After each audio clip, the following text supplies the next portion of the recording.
Hello, everyone. Welcome to the new weekend time of Bet and Breakfast. Saturdays and Sundays, we're going live at 11 a.m. Eastern. Today is the Saturday version. First time I've worked on a Saturday in a while, Reed. I'm excited because we have a jam-packed slate of sports today. A lot of stuff to bet on. And we are also, this week, we're going to be starting our new show. What is it? The Daily Slip? I should know that. Don't know it off the top of my head. The Daily great Slip? promotion. Daily Bet Slip? Daily Bet Slip, DBS. Starting this week, that's going to be our show from Monday to Friday. So make sure to check that out. Already Beers and Bow Ties chiming in the live chat. I hope they give the Grizzlies some credit. We'll see. We are going to get in some NBA playoffs. Good weather, at least here in New York. Beautiful weather, Reed. Me and you are both in New York. How are you going to spend the day? I know you're going to go to the Nets game. Are you? Yeah. You're going to have a couple drinks. Go to the Nets game. Are you just going to focus on NBA playoffs today? Are you going to bet on some other things? How are you going to enjoy the day today? Yeah, so obviously, inside for most of the day, working, getting stuff up on BetSided, but we're talking post game. Right after I get off, I'm going to probably need to be heavily sedated for this basketball game. This is back against the wall. My pride and joy. I got my Jason Kidd jersey. I always do this wrong. My Jason Kidd jersey over there. Big Nets fan, obviously down 0-2, need a win tonight. So I'm expecting a very stressful evening. I mean, every Nets game for me is stressful, but like one of my buddies texted me yesterday and he's like, Reed, like you pumped for the game tomorrow? And I go, I'd call it more like fear and dread, but Right. we always, rally the troops. We'll get into kind of my Nets handicap and how I see everything playing out, but yeah, this is it. Go down 0-3, you're cooked. So, this is it. Gotta win game 3, one game at a time. Hope to get both at home and make this a 3-game series. I relate to that because the NHL playoffs here are starting in about 10 days or so, and I'm dreading it because I'm just not looking forward to the Maple Leafs because I know they're going to break my heart again. So I relate to that in the fact that it's not necessarily excitement ahead of a game. It's a little bit more fear, a little bit more anxiety. So on a day like today, though, what's like your ideal like day? I guess a lot of sports going on. Like, are you going out? Are you trying to watch the games like on a public setting? Do you like just like sitting inside with like all of the TVs and monitors set up? Like, what is your go-to beautiful day, heavy sports calendar? So I guess like not like dead of summer. I'm talking like spring. Like right now, what are you trying to do? Yeah, I mean, I'm not going to today because obviously we're working. I'd like to head to a bar and have a few beers in the afternoon.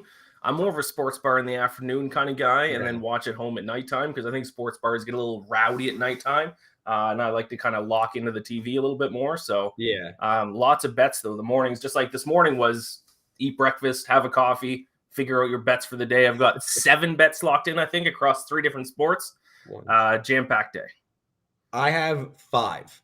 Well, I guess one is like this. I bet an underdog. We'll get into it. An underdog and the money line, but I count that as like the same bet, kind of. It's 2 different ones, but like I kind of group those together. Do you think about how many bets you place? Because I always want to place an odd number of bets because I hate going like 3-3 and then like you being like down like half a unit. Like I need to go either like 4-3 or like 3-2 or 2-3. During like college sports, like a Saturday, which like that's kind of my cup of tea.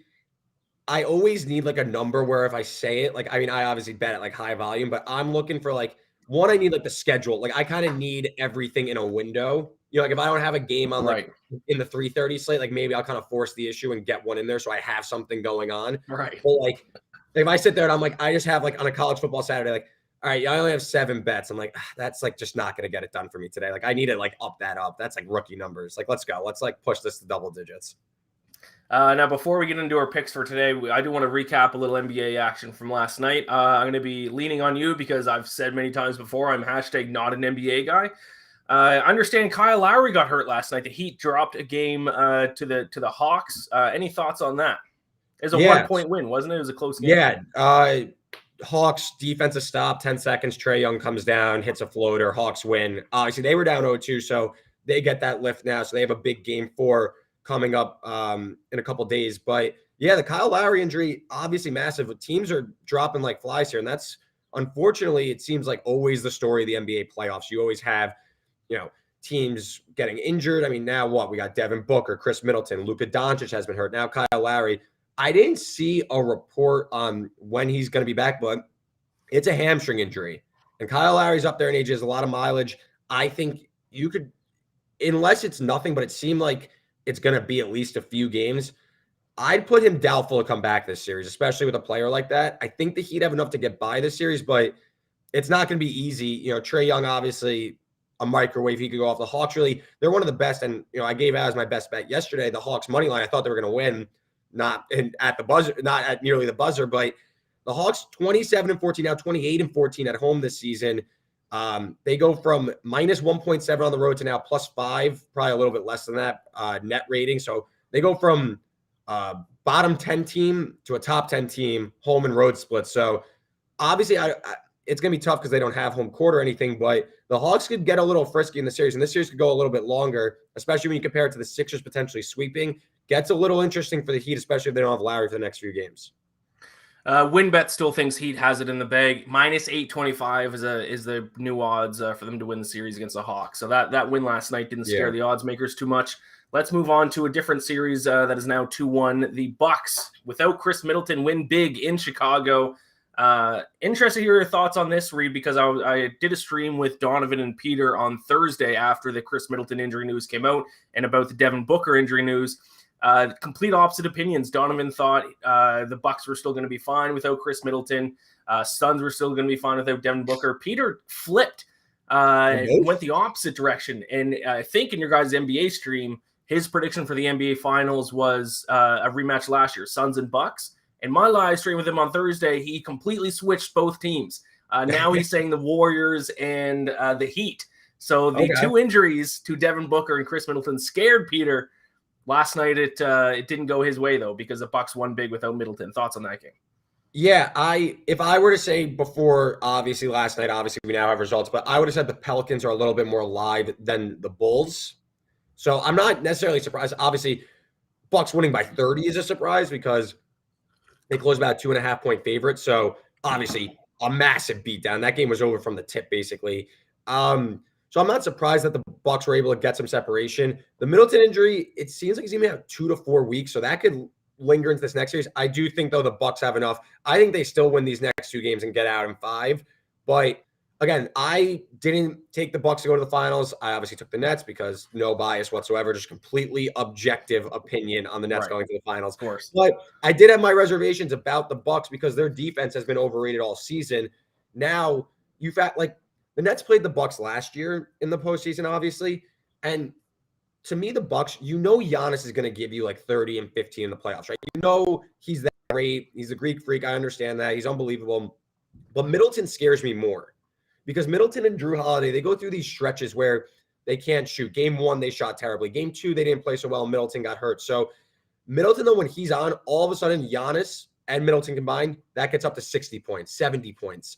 That changes a series because you're not relying as much on your Grayson Allens and your Pat Connaughtons. You have Chris Middleton going off. So Middleton being out, that is a massive, massive injury. I think they get past the Bulls, but going forward, that next series against the Celtics or the Nets, it gets a little nervy for this Bucks team that isn't as good on the defensive end as they were last year. And then the Suns, they also have their issues in the next round. If they get the Mavs and Luka Doncic looks healthy, this Suns team, they've outperformed without Booker. So that's why they should be able to also get by, especially avoiding kind of a letdown, trappy spot. First game on the road. That was a very resilient win. Chris Paul is great, but Chris Paul's gone banged up in the postseason before. We've seen this stuff before. There's added miles on him. So the Suns with a Mavericks team that is starting to find their stride, and Luka Doncic probably coming back today. We'll see how healthy he is, but I think the Mavs are live to get past the Suns, especially if this Booker injury trickles into the next round, because like a strained hamstring, and you don't need to be an NBA guy to know this, like that's not just going away. Devin Booker's not going to be 100% the rest of the postseason. He's going to be playing on a bad wheel the rest of the, through June. So we'll see how the Suns manage this injury. But yeah, I think both these teams have issues. I don't know if I'm going to stand off and go Pete and just completely flip, but definitely cause for concern going through this postseason. Do the Pelicans still have a chance, or was their kind of their chance last night and they blew it? I think that was kind of their chance last night and they blew it. Let's talk a little NBA action today before we get into our picks. 76ers, Raptors. I'm going to say right now, the Raptors are going to be the first team to come back down 3-0. How about that? No Canadian bias in me at all. You can get them at WinBet at 25-1. I don't even know if that's good value, to be honest, for something that's literally never happened in the NBA playoffs. Yeah, I don't know if 25 Raptors, is worth it. Can they come back, though? There is a Joel Embiid injury. Apparently he, tore his thumb or did something to his thumb? So weirdly enough, he's not getting an MRI. They just don't want to know. They're like, oh, don't tell us. We know it's hurt, but I don't want to know the severity. But he says he's going to play.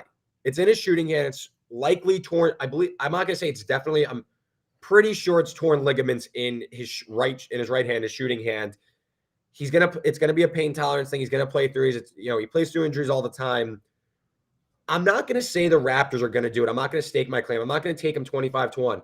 But if there is a team that could blow the first ever 3-0 lead, it's the perfect storm for the Raptors, like a frisky, physical, tough team, well coached.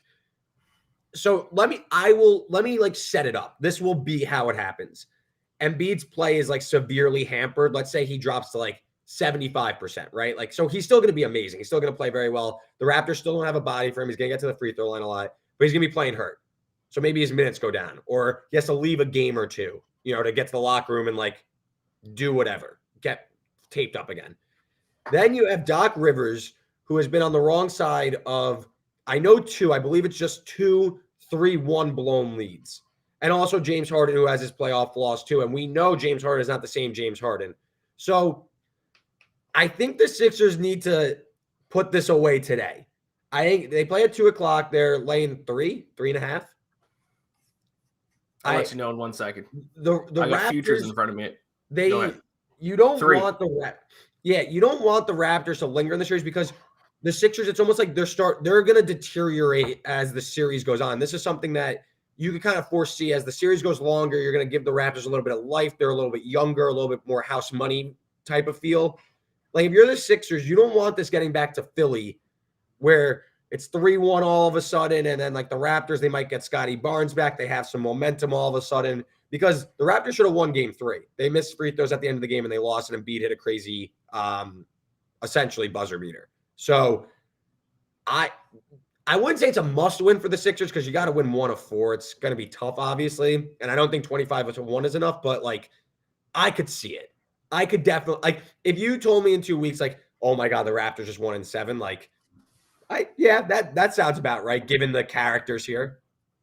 I love it. I want to get to the segment, Reed, that I've been looking forward to the most, because you are a noted 99th percentile Nets fan. Heading down 2-0, coming back to Brooklyn. Are the Brooklyn Nets finished? Are they done? Are you worried? No. That's not come on, you got to be a little worried. I'm petrified, but I will say, okay, do you want that glass half full opinion, or do you want the glass half empty opinion? I'll give you both sides of it, because I think that there are 2 ways to look at how this series has gone so far and how to look at it going forward. Start with glass half full and then give me glass half empty. Okay. So Kevin Durant, who, in my opinion, and I don't think it's crazy opinion. What do you do? 0 for 10 in the fourth quarter or something like that? 0 for 10 in the second half. So, tough. Yeah, that's an ultra tough scene. But he played his 2 D games, right? He played 2 terrible basketball games. The Nets lost game 1 at the buzzer and in a crazy sequence. And then they led by 17 and led by, I believe, 5 in the fourth quarter, and still only lost by 7. So they lost by a combined 8 points, and Kevin Durant hasn't played well. Is he not playing well, or is the Celtics defense, which has been the top defense all season, just shutting him down? No, the Celtics defense is completely taking him out of his game. And, the fourth quarter of game 2, it became Durant and Kyrie just didn't trust their teammates. And I could get into this with the pessimistic take, but they were just chucking up shots. They weren't passing the ball. It was ISO ball. I'm going to dribble into 3 guys and throw it up and hope it goes in. So they lost their composure. And again, that gets the negative side. But they lost 2 games on the road in a hostile environment by 8 points. And of the 2 stars, one of them played a good game across the 2. So they're 1 for 4 in terms of their superstars playing well.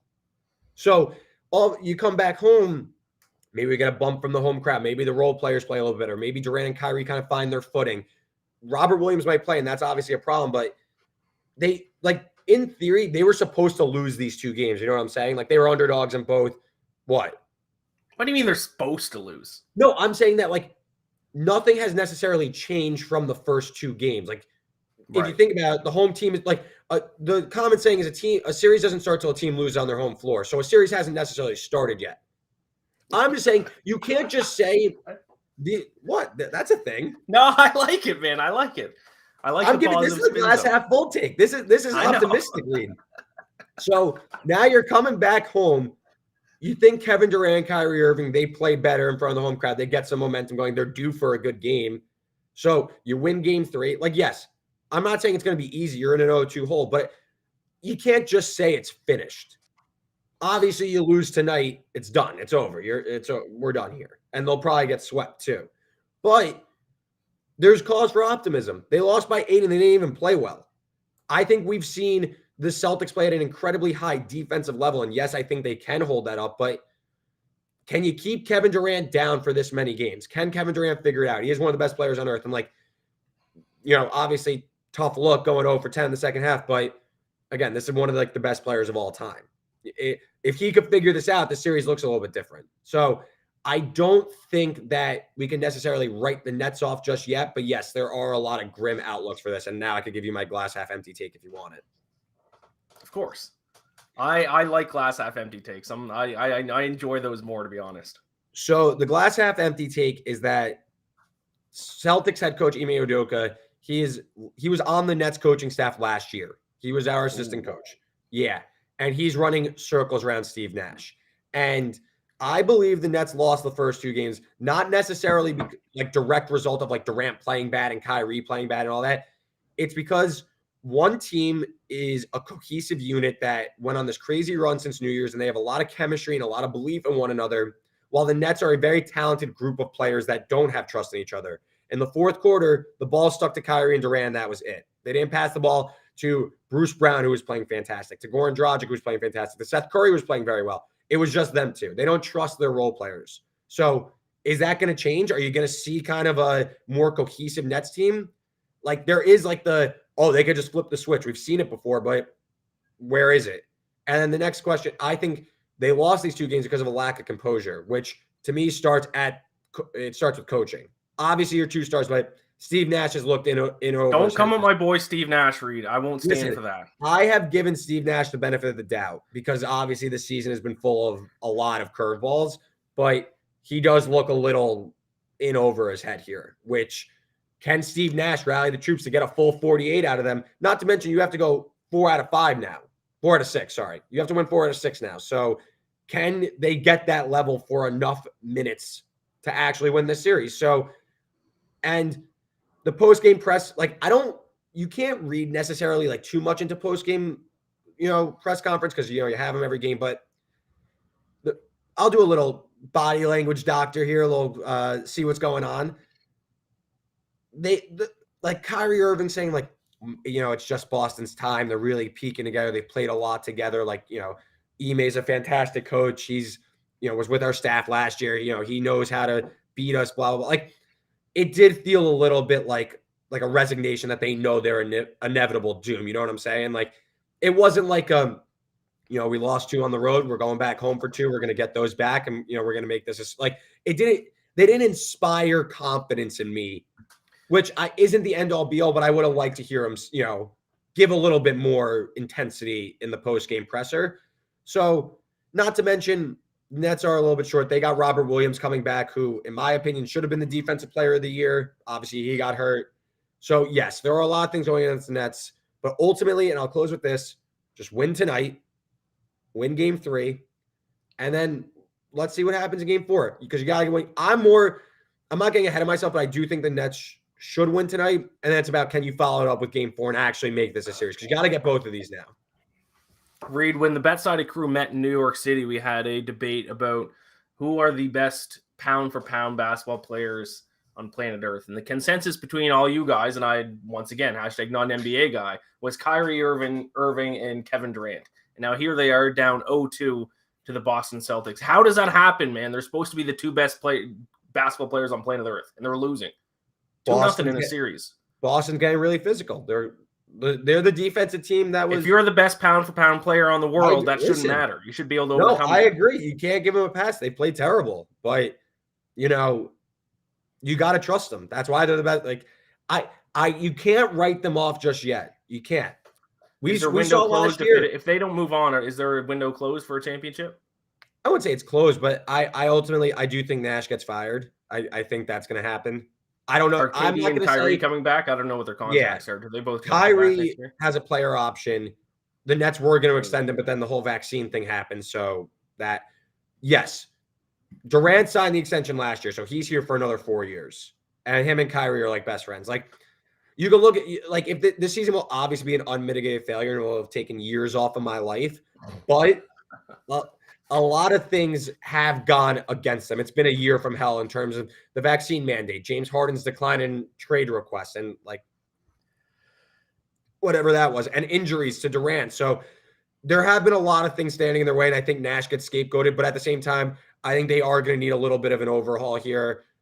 We'll see what happens with Ben Simmons. Will he ever even? I would not say with certainty. Maybe he plays in Game 4 if they go down 0-3. I think that would be a little stupid, but whatever. There's definitely a chance, and I said this when the Nets traded for him, especially after he got hurt. There's a chance Ben Simmons never plays a game for the Nets. We don't need to get into that right now. I'm sure we'll talk about it if the Nets get eliminated. I'll keep it at if.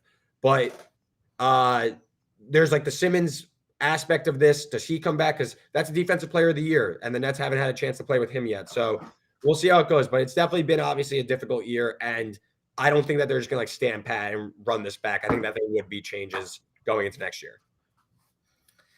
All right, let's get into today's betting action, Reed. We got a ton of sports. What? NBA, we're across UFC, the board here. MLB, NHL.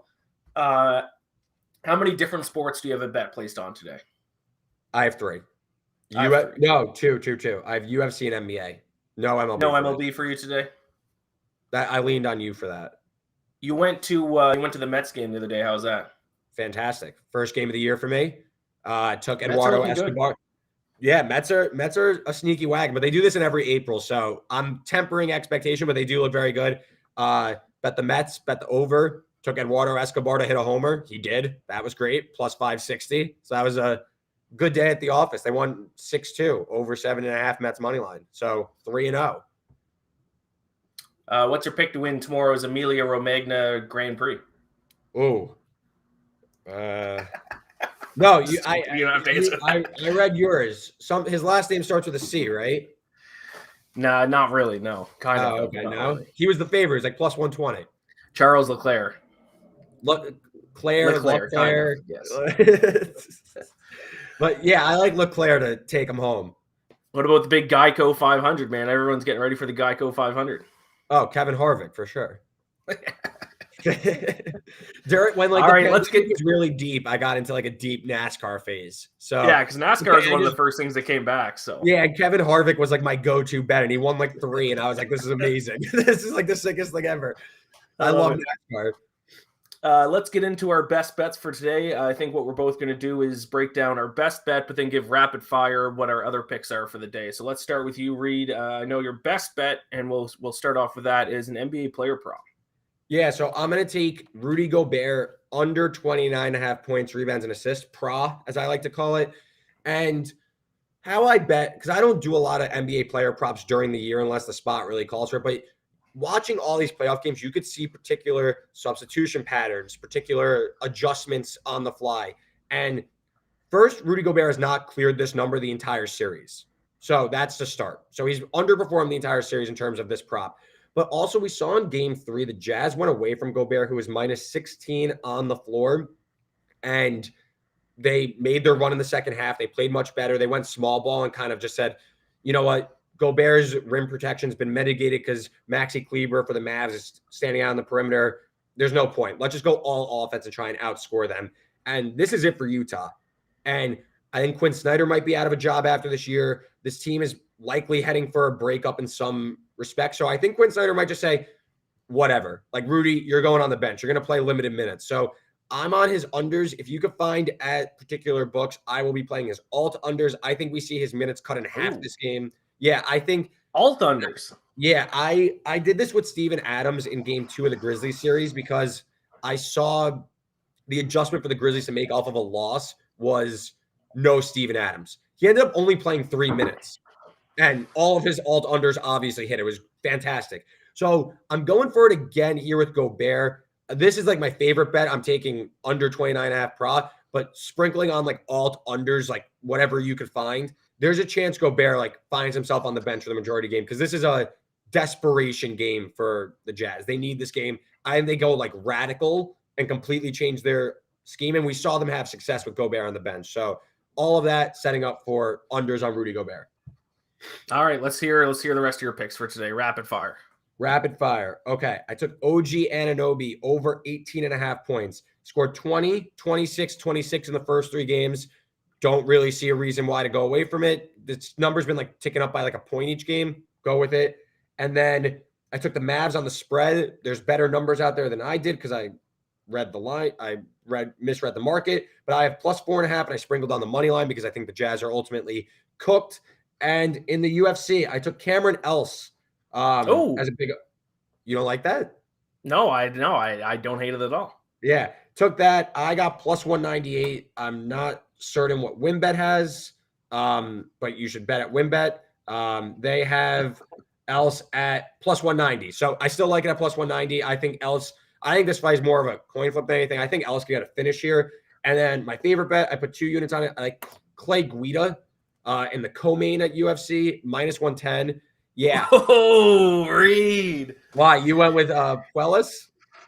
Oh, yeah. Yes. One of my best bets of the card, man. Oh, I love it. All right. Little jab cross hook on a Saturday.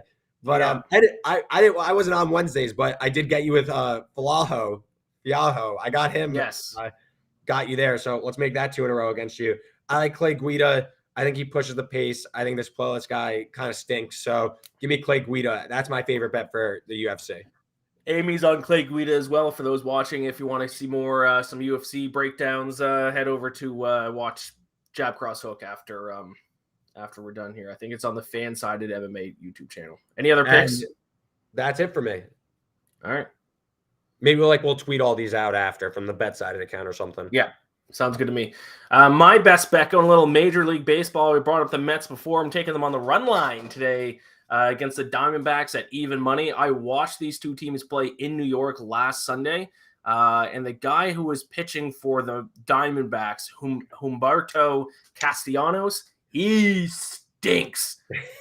Well, the Diamondbacks in general stink. He did fine against the Mets actually, but the Mets were getting contact on him. It was a windy day. They couldn't get out of the ballpark. It kept going to the warning track and getting caught.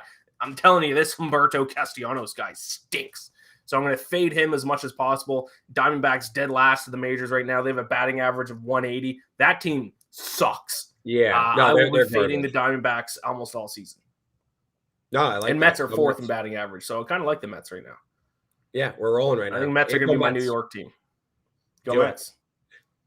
And what else you got? So that's my best bet for the day. Let's do a little rapid fire here. I got 6 other bets. Ooh.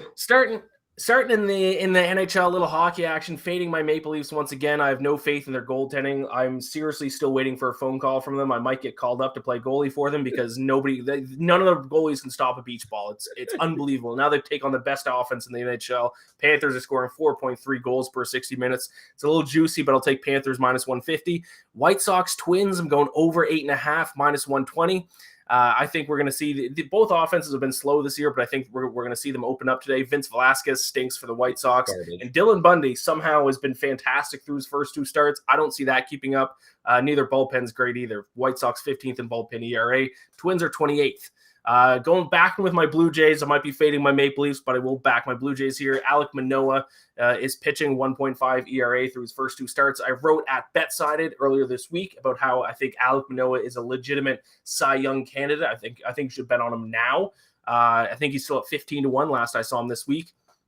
And Houston's offense, surprisingly bad this year. 28th in batting average, 22nd in OPS. So I like the Blue Jays there, minus 114 at WinBet. I already gave you Mets -1.5, and then my 3 other picks are a little UFC action here. And I believe these were the same 3 people that I gave out in Jab Cross Hook this week. So watch that if you want a little bit of a further breakdown on these fights. But first one is Marcin Prechnio, -120 against Philippe Lins. I think he's Polish, a little bit of a tough name to pronounce there, but this is a stats bet. Prechnio, he lands 6.28 significant strikes per minute, has an accuracy of 51%. Philippe Lins only lands 2.66 significant strikes per minute, accuracy of 40%. Prechnio also has a better strike defense rate too, 57% compared to 49%. So I like that at a little over a pick him at -120. Going against your Clay Guida, your pick -110, Claudio Puelles. The average age of opponent in Clay Guida's last 3 wins is 40 years old. But look, I love Clay Guida, the Carpenter. He's one of the OGs of the sport, one of my favorite fighters of all time. But now he's fighting a guy in his 20s, and the last time that he fought a guy who was in his 20s was Charles Oliveira. He was in his 20s when they fought, and he submitted them in the first round. Now, I'm not saying this guy's Charles Oliveira. Lightweight champion. But Clay Guida has been getting very favorable matchups recently, and this one's not favorable. Like, he fought BJ Penn a few fights ago. Like, this, like, I love Clay Guida, but, like, when he fights legitimate fighters, he loses. Okay, is this guy that legitimate a fighter? He's being trash cans. That's why I don't like it. I think Guida could beat up on, like, inferior competition. He can't beat anyone better than. He can't outperform expectations. Young guys are just too dynamic for him, man. This guy's he's on a 4-fight win streak. One of the 4 wins is against this week's one of them. Against Jab Cross Hook guest Jordan Levitt. Jordan Levitt's no can. Jordan Levitt's 3-1 in the UFC. I don't like it. This guy's on a 4-fight win streak, 4-1 in the UFC. He's young, he's hungry, he's dynamic. Guida's gonna be running up all up and down the octagon. He's gonna push a crazy pace. Dude. I wish they should just keep giving Clay Guida guys who are his own age, because I love Clay Guida. I want to see him keep fighting, but they can't feed him. Good, you're gonna see him keep fighting after he gets a win in this one. No. And then I'm gonna do a little 2-unit bet on the main event. The price has moved. I got it earlier this week at -200. That's Jessica Andrade against Amanda Lemos.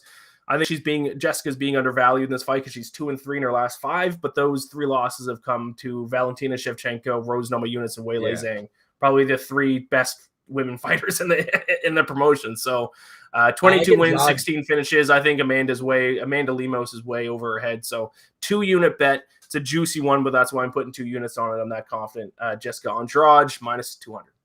Yeah, I think she's -225 now.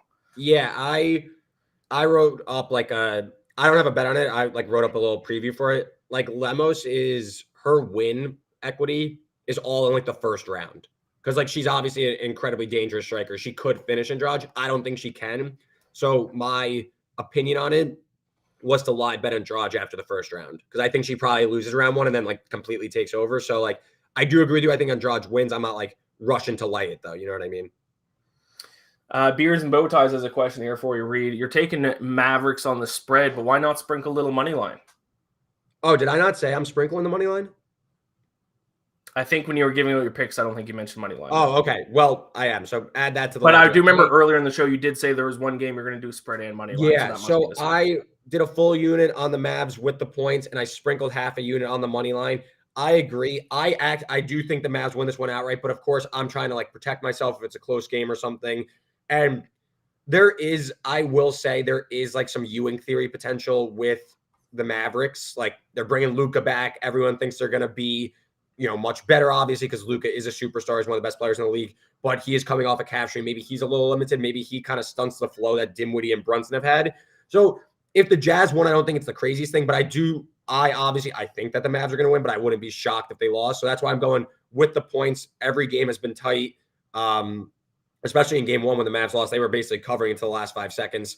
And then thank you, Beers and Bow Ties, for the comment. But I also do think they went outright because I think the Jazz, they're 1-2-3 Cancun. Mitchell wants out. Snyder's probably looking at, maybe being the next head coach, but that's for another day. Did you say the Ewing theory? Yeah, you don't know about the Ewing theory? No, explain the Ewing theory. Oh, I'm hashtag. These are one of the theories. This is a Bill Simmons theory, so I'm not going to take it as mine. But in the 1990s, Patrick Ewing got hurt. I believe it was the 1999 season.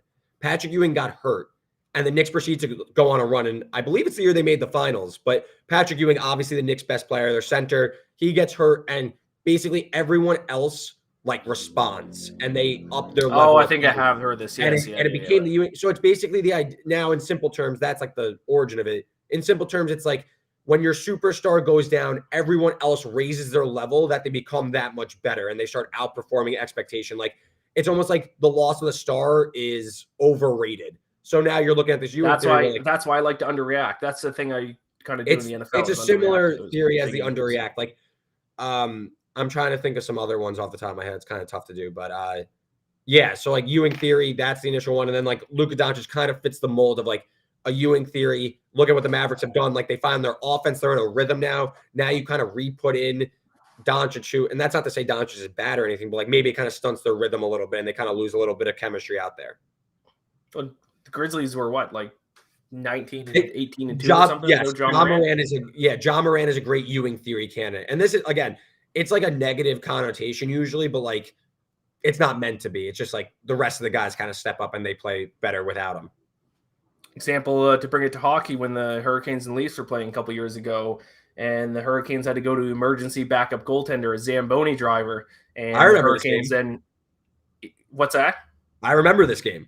Yeah, and I put a ton of money on Leafs live money line because they're still like huge plus money underdogs because the books didn't react to them putting in a Zamboni driver.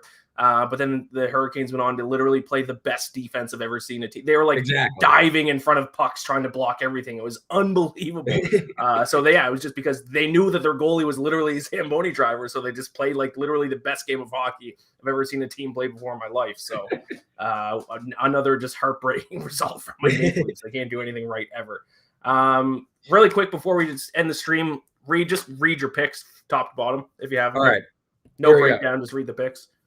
Rudy Gobert under 29.5 PRA, Mavericks plus 4.5, and Mavericks half a unit on the money line. Cameron Else and Clay Guida for 2 units. And I'm Panthers minus 150 against the Leafs. White Sox Twins over 8.5 minus 120. Blue Jays money line minus 114. Mets minus 1.5 plus 100. Marcin Prichnio minus 120. Claudio Puelas minus 110, and 2 units on Jessica Andrade minus 200. All right, there's our show. Reed, any final comments?